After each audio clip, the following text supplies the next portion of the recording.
What's up, fans? My name is Brian, and this is La Rosa's Trains. Today, I have just received the newest addition to my 3-rail O-gauge locomotive fleet.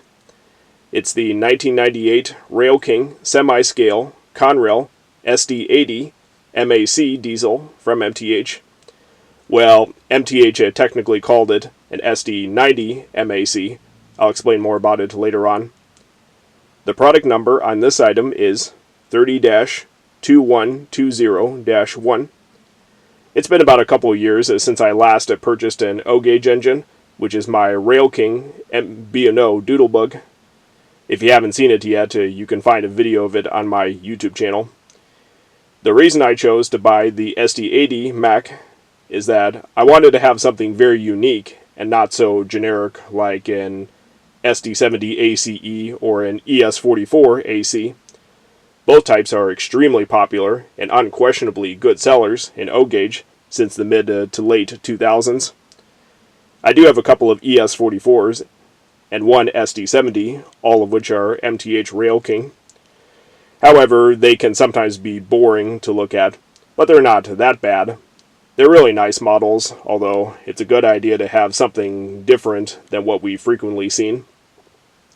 The SD80 and 90 MAC locomotives might not be as popular as the SD70, but I believe they're worth learning about in railroad history, and hopefully will be appreciated by hobbyists like me.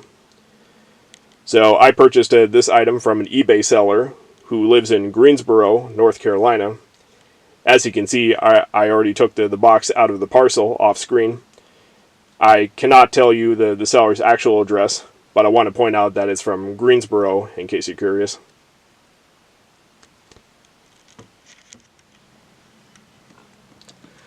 Alright, as before, I'm going to do the unboxing segment for this product review, but if you don't like the segments, you can always skip it to the next chapter of this video.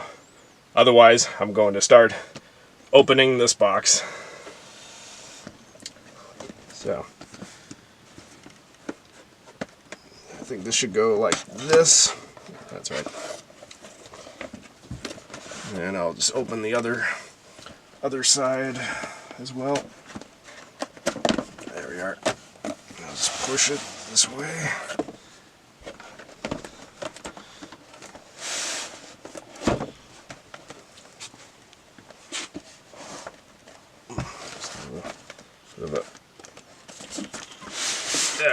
There we go.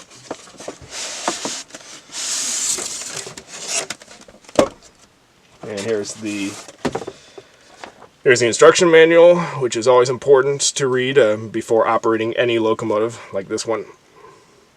And this is in the same paint scheme as the engine that you're about to see. So, and here's this RailKing logo etched onto the styrofoam. And there it is. Wow. This looks very handsome. I'm just gonna open it up.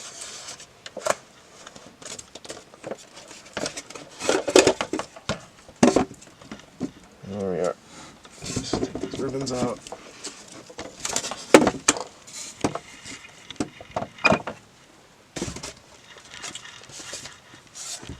I'll just set that aside. And there's something else in the box. These are the extra set of traction tires. And this is the front view of this locomotive. And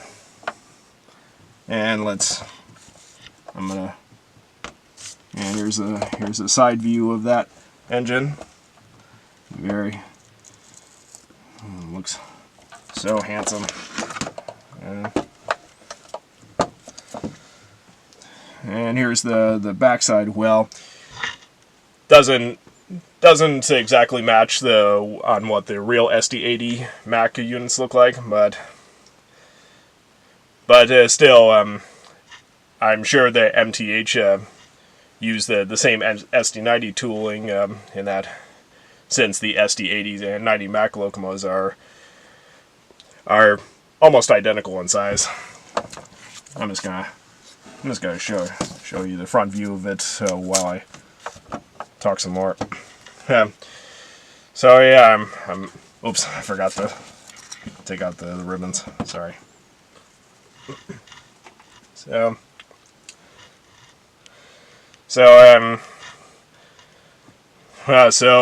this is semi-scale, but I'm sure it's still such a mammoth of a locomotive like this. And oh, I'm so glad I ordered a Big Mac. No, not the McDonald's a hamburger, but well, I have seen some of the McDonald's trains that MTH used to make back in the early 2000s, and I don't think I've seen something like this, but it would have been perfect if a RailKing SD90 were painted in the McDonald's scheme, and if this were offered in the set, then one of the freight cars should have a Big Mac scheme. So, man, I feel like I'm a Big Mac enthusiast. So that's about all for the unboxing video. Now let's move on to the history of the SD80 and 90 units.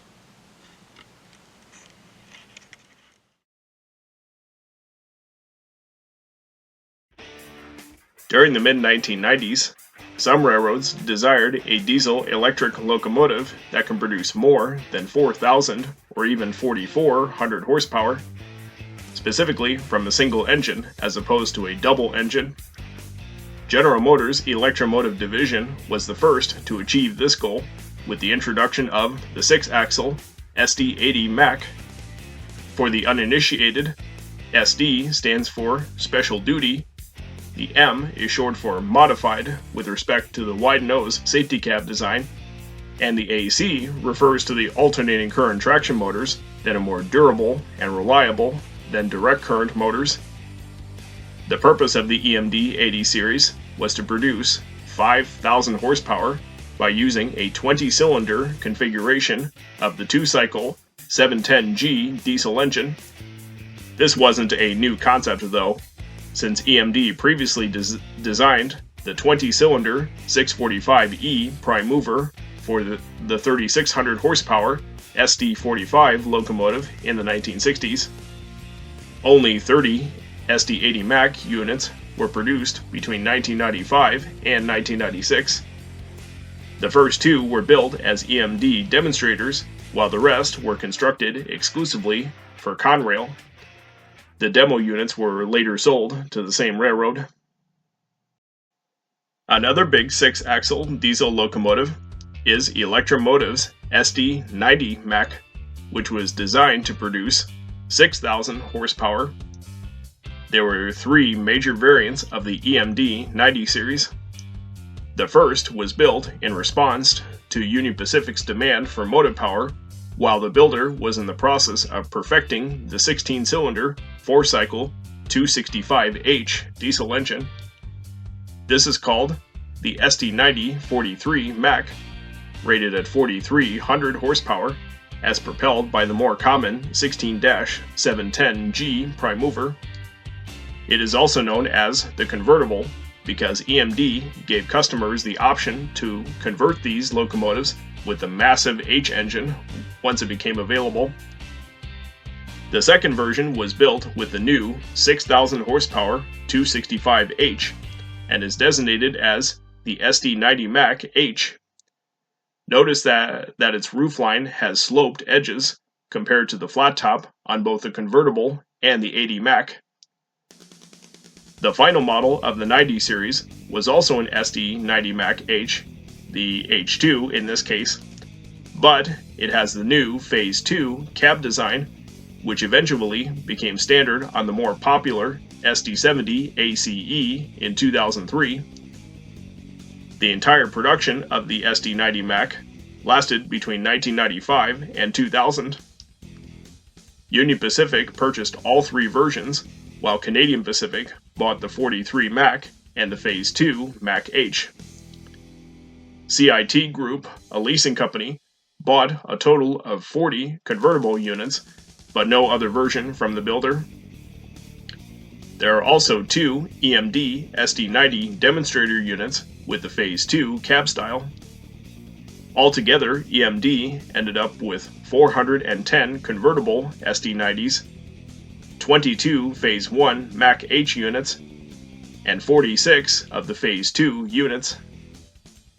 Interestingly, the builder created an experimental prototype called the SD80MAC, which was identical to the 90MAC H2, but had a 12-cylinder 265 engine to produce 4,500 horsepower. Sadly, not a single railroad purchased an 89MAC. Unfortunately, the SD90MAC turned out to be an erratic performer, mostly due to its problematic H engine, and many railroads would ultimately prefer to stick with the average locomotive horsepower rating between 4,000 and 4,400. As a result, most of the MacH units were scrapped by the late 2000s, but the convertibles have continued their duties for several more years, though none of them were ever upgraded with H engines. In 2014, Norfolk Southern acquired 100 of the former Union Pacific 43MACs to rebuild or modernize them into SD70 ACUs. These were augmented by another 10 units from CIT Group a couple of years later.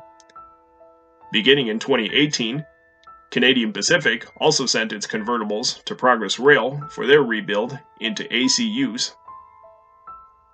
As for the SD80MAC, the 30 locomotives were divided into 13 for CSX and 17 for Norfolk Southern, following the Conrail split of 1999. However, NS would ultimately become the sole operator of the 80MAC when it purchased the remaining units from CSX in 2015. 5 years later, all of them were officially retired. As of this video you're watching, it's inevitable that virtually all SD80MACs have been and will be scrapped.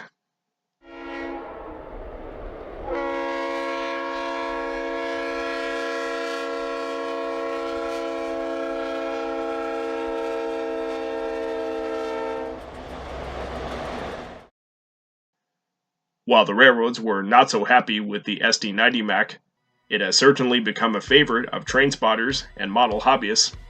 There's no denying that it's an amazing locomotive type when compared to the more mundane SD70 series, and EMD made the opportunity to engineer such a massive machine.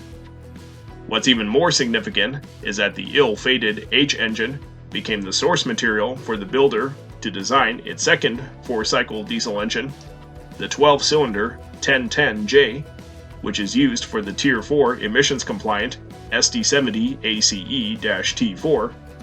But that's another story. If you'd like to learn more about these two big Macs, check out the two websites called SD80Mac.com and SD90Mac.com. Both of the domains belong to L.R. Myers, and you can find them in the description below this video. Alright, let's talk about the RailKing O-Gauge SD90MAC locomotive from MTH. Since there are not too many versions cataloged, let's briefly go over every single one of them in chronological order. The first RailKing SD90s were introduced in the MTH 1998 Volume 1 catalog. It came in the Conrail paint scheme, which is what I'm reviewing, and the Santa Fe war bonnet scheme. Each railroad name had two options. One was just a simple electronic horn, and another with the MTH Proto-Sound 1 system.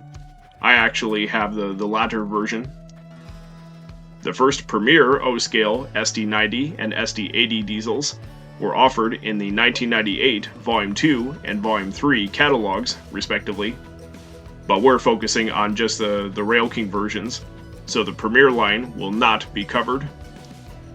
Moving up to the 2001 Volume 2 catalog, we see more road names, including Union Pacific, Canadian Pacific, and Norfolk Southern. They were all offered with the newer Proto-Sound 2.0 system, as well as the inexpensive Loco-Sound option. The SD90 was also featured as a ready-to-run or starter set, available with the same two electronic options, and painted in the Caterpillar scheme. Next up is another Santa Fe SD90 as both the single locomotive and a starter set in both PS2 and Loco-Sound versions, all from the 2002 Toy Fair brochure. Here's a Harley-Davidson ready-to-run set, which was offered in the 2005 RTR catalog, but came with PS2 only. The last RailKing SD90MACs were featured as Rugged Rails diesels in the 2005 Volume 2 catalog. Rugged Rails is a subcategory of the RailKing line involving the least expensive locomotives and rolling stock with their durable plastic bodies. Road names include CSX, Santa Fe, Union Pacific, Norfolk Southern, Caterpillar, and Harley-Davidson. Each of them had three options: Proto-Sound 2, operating horn and bell, and a non-powered dummy unit. So that was it. No more RailKing SD90s were made after this catalog, although MTH continued making the two Big Macs as premier O-scale models right up to the 2019 Volume 1 catalog. While the real SD80 and 90MAC locomotives have different diesel engines inside, they do indeed have the same 80-foot long frame, and their bodies are almost identical to each other. So, this is the reason MTH used the RailKing SD90 body as essentially a template for SD80 paint schemes, including Conrail, CSX, and NS. Let's go over some of the basic features on my O-gauge SD80MAC. This engine measures 14.5 inches long and weighs at nearly 5 pounds. It has all metal wheels, axles, gears, and chassis, die-cast trucks, a modestly detailed ABS plastic body, and of course the colorful Conrail paint scheme. The minimum curve required to operate this engine is 0.27, although I imagine that the minimum recommended curve should be 0.31, which is not that wide compared to something like 0.54 or 0.72. Under the hood, the 80MAC has a light bulb for cab illumination and the front headlight, two flywheel-equipped motors, one mounted on each truck, the DCRU electronic reverse unit, and the old-school Proto-Sound 1 system. Of course, like all O-gauge engines, the PS1-equipped SD80 can be operated conventionally. All you need is an AC transformer and some track. Now, I could try to run this locomotive with the MTH digital command system, since it has the ability to run conventional engines, but I decided not to. I tried it once with my Doodlebug, and it ran okay, but the horn could not stop sounding until I reduced the track power down to 0 volts. So I'm going to use my Lionel 80-watt transformer instead for this demonstration later in this video. Here's a look at the front of the SD80MAC. The headlight is located on the nose of this locomotive. Now, if this were a Premier version, it would have this light correctly mounted above the windshield, as seen on all SD80 units. The number boards would also be mounted on top. All the windows around have clear plastic inserts. The door and the grab irons are all molded into the body. There's a nice Conrail quality logo printed on the nose, and a metal handrail in front. There are no ditch lights or marker lights like the real SD80 would have, but this is just a RailKing model, not Premier. Well, many later RailKing models do have ditch lights, but not this one. And down on the pilot, the multiple unit hoses are cast in, and the operating protocoupler can be controlled by any compatible transformer. Here's a quick look at one side of the cab. The unit number is 4128. From what I researched online, this engine appears to be repainted from the EMD demonstrator number 8000, because the first 28 Conrail SD80MACs were numbered 4100 to 4127. We're now at the roofline of this locomotive. We see a few antenna pieces molded on top of the cab. Behind that is a smokestack, but there's no smoke unit on board. A lot of early RailKing diesels did not necessarily have a smoke unit at the time this was made. On the top middle of the engine is an add-on horn. The radiator wings have 3 cooling fans on top. And at the extreme rear is another fan above the dynamic brake housing. Now, none of these grills are see-through, but that's okay. By the way, as I mentioned earlier, the SD80MAC and the SD9043MAC have a flat top above the prime mover section. Down on the walkway, there's an add-on metal handrail and another Conrail quality logo printed on the hood. Here's a look at the rear end of the locomotive. As you can see, it appears to resemble an SD90MAC. This is what it actually looks like on all examples of the real SD80MAC compared to the one on the 9043MAC. The latter was also present on the Phase 1 SD90MAC H. And this is what the rear end design looks like on the Phase 2 version. Likewise, the SD70 ACE has a similar style to the Mac H2. Now, I'm not trying to be a rivet counter like a serious scale modeler, but I want to point out some major differences between this model and the prototype, as well as some spotting differences between the SD80 and 90MAC. Just like the front of the engine, there's a rear headlight, some grab irons molded into the body, and another handrail in front.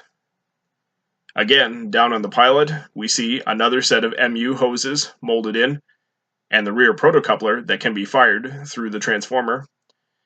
Unfortunately, this light does not illuminate. At first, I thought the bulb inside needed to be replaced, but there's something rather interesting to me. I'll show that to you in a few minutes. Here's a look at the opposite side of the locomotive, which looks pretty similar to the other side that I just showed you. We do have a couple small differences, such as the one immediately behind the cab, though we still see the handrail and the Conrail logo. Here's a look at the underside of the SD80MAC. There are 2 pickup rollers, 1 per truck, and 4 traction tires. 2 are located on the center pair of wheels in each truck. Under the fuel tank are the Proto-Sound speaker and its adjustable knob, which controls the volume of all the sounds within this engine. Mounted above the front truck is a switch that activates the front or rear coupler. Depending on the position of this switch, you can only fire one coupler while operating the locomotive. As you can see, I set it to the rear position for much of my normal operation. Now, in case you're curious, this blank hole next to it is intended to be a switch for manually locking the reverse unit, but this is for non-PS1 engines only. I've taken the shell off the chassis, and this is how all the PS1 electronics are arranged inside an MTH engine. While I tested the SD80 off-screen, it was running okay, but there was a problem with some of its sounds. I knew that it possibly came from the Proto-Sound battery that may need to be recharged. For those of you who are new to the hobby, many modern 3-rail O-gauge locomotives typically require a rechargeable backup battery to protect the sounds from being interrupted in the event of a power cut. This is especially true when changing directions of any engine in conventional operation.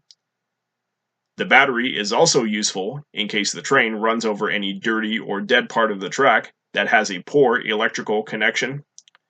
In my case, the sounds of the SD80 were disrupted while switching gears, and I couldn't even access the MTH passenger freight announcements feature because of this. At first, I tried to give the battery a quick charge for at least 15 minutes by leaving the engine in neutral with track power, but it made no difference. According to the RailKing SD80 instruction manual, it takes about 16 to 18 hours for a full charge, even with the same method. This solution was just too long and complicated for me to deal with. Fortunately, there is a quicker and better option. As some of you probably know, there's a special capacitor that can work on virtually any MTH PS1 engine or an early PS2 engine with a 5-volt soundboard. This is called the Battery Component Replacement, or BCR, manufactured by J&W Electronics. Although the BCR resembles a 9-volt battery, it actually receives potential energy as a pure electrical charge instead of chemical energy like a battery would. The same idea is true for the MTH Proto-Sound 3.0 system, as that indeed uses a series of capacitors. The BCR is guaranteed to last for almost a lifetime, and you no longer need to recharge a battery for hours or replace it with a fresh new one. I actually ordered 2 BCRs, one for my Conrail SD80 and another for my B&O Doodlebug. After installing this device on each engine, I tested the former and it worked much better. Then I tested the latter and it worked exactly as it was before. I couldn't find any problems whatsoever. The BCR is just a perfect solution and also a much less expensive alternative to the Proto-Sound 3 upgrade kit. Overall, it's mostly easy to install and more economical. With that being said, if you haven't already taken an old battery off your PS1 or early PS2 engine, I highly recommend buying the BCR. One additional product from J&W Electronics is the BCR2, which is intended to replace a battery pack on board a later MTH PS2 engine that uses a 3-volt board. I have at least 3 PS2 locomotives with the same type of board, and I am considering the BCR2 for each of them. However, because they are equipped with digital command system, I always run them in command mode with my DCS remote or the smartphone app, which means the track voltage is fixed, so there's no need to cut the power when changing directions. For that reason, I probably don't need the BCR2 this time around, although I may need to clean the track at some point, but it's still working fine as of right now. Now, while the locomotive shell is off, I want to show you the rear end that actually has no light bulb at all. That's why the rear headlight won't illuminate when in reverse. There's no bulb for some strange reason. Maybe it wasn't needed when this locomotive was first built, but I could be wrong. Of course, many of the more recent RailKing engines do have directional lighting on both ends where applicable. I could try to install a bulb on the rear end for more realism, but I'm not going to bother doing that. I won't do much reversing for this video. I'm just going to simply move the locomotive in forward for almost the entire operation. Alright, we're just about ready to run the SD80MAC. But before I start this up, I have one important guideline regarding the battery component replacement on board a PS1 locomotive. When you apply track power at 10 volts or higher, you must allow a full minute for the BCR to energize before moving your engine. It's a much shorter time than having to wait for a battery to be fully charged, which could take hours. So I encourage you to simply be patient in order for the BCR to function properly. When you shut down your PS1 engine and turn off your transformer, the BCR will hold a charge for about 2 hours. If the holding time expires, you'll have to repeat the same procedure while starting up the same engine again. Anyway, let's power up the Big Mac.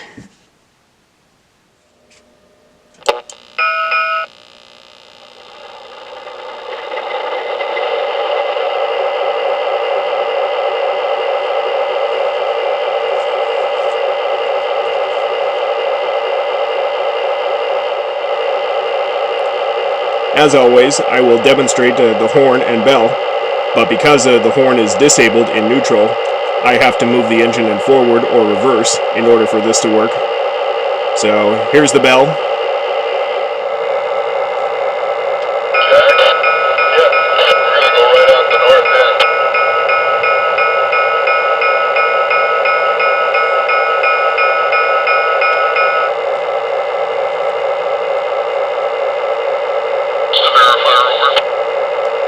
By the way, I don't have any Conrail rolling stock in my fleet, but I will run this engine with freight cars painted in predecessor railroads, such as New York Central, Pennsylvania, and whatnot. Okay, it's been more than a minute, so let's roll it out.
Like all MTH Proto-Sound locomotives, this one does have the passenger freight announcements feature, specifically the freight yard sound effects.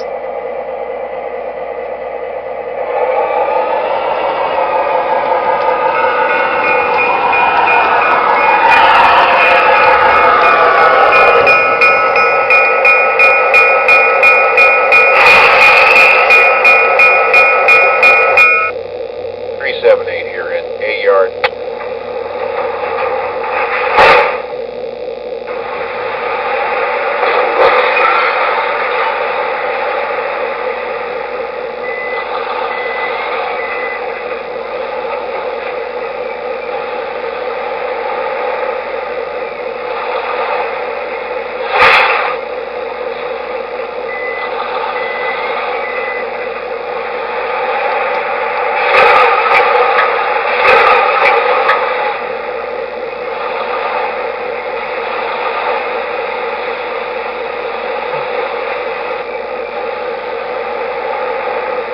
I'm surprised that there's not as much crew dialogue as I expected from this engine, but when I read about the PFA sounds in the instruction manual, I realized that we would hear something like the boxcar doors opening and closing, and even a forklift truck loading or unloading the train.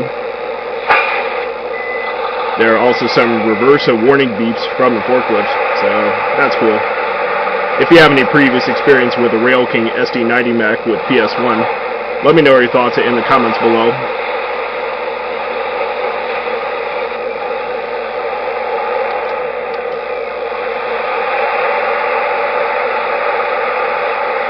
Mind your backs!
Alright, that about wraps up for this video. This is a fantastic engine for my collection.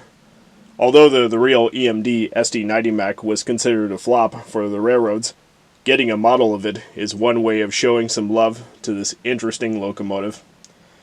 It's a shame that MTH didn't make the RailKing SD90 with Proto-Sound 3, and I don't know whether they still have the tooling. I guess this particular engine wasn't a good seller, but who knows? Maybe MTH can do a custom run of these semi-scale diesels in the future, and there will certainly be a new generation of hobbyists who would want to buy them. I'm also very happy with the performance of the BCR. If it wasn't for this device, I would have had to get a spare 9-volt battery, or better yet, to upgrade this engine with PS3. And I could download a sound file of a Premiere SD80 to best match my model. Then again, I still want to enjoy the PS1 system while it lasts for many more years.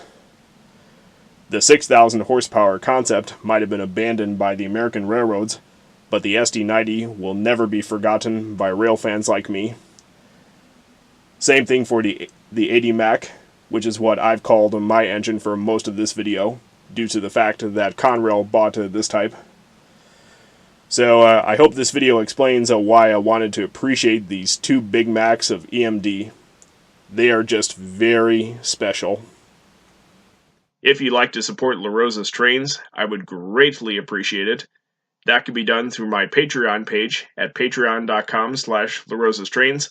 Patrons will receive exclusive benefits, which are all explained directly on this page. Link in the description. Your contribution, regardless of your preferred membership, is essential not only to me, but to the future of La Rosa's Trains. If you like this video, please give it a thumbs up, and be sure to hit the subscribe button so you can see what's coming up next from this channel. Anyway, that's all for now, and as always, thanks for watching. I'm Brian La Rosa, and I'll see you next time.